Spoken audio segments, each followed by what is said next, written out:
از حافظ در شب یلدا. در خرابات مغان نور خدا می بینم. این عجب بین که چه نوری ز کجا می بینم. جلوه بر من مفروش ای ملک الحاج، که تو خانه می می بینی و من خانه خدا می بینم.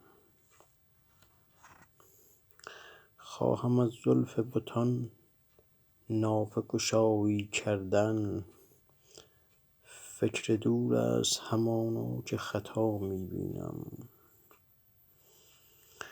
سوز دل اشک روان آه سحر ناله شب، این همه از نظر لطف شما می بینم.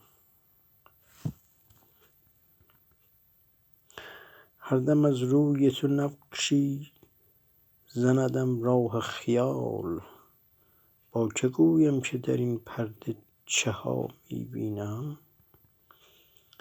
کس ندیده است ز مشک ختن او نافه چنین، آنچه من هر سحر از باد سما می بینم.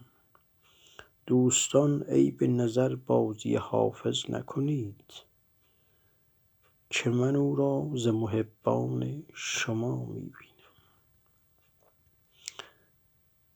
کس ندیده است ز مشک و ختن و نافه چنین، آنچه من هر سحر از باد صبا می بینم.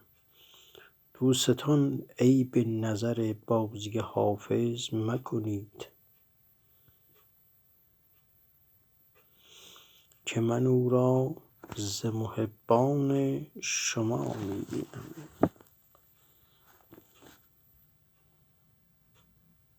تندرست و سلامت. بدرود.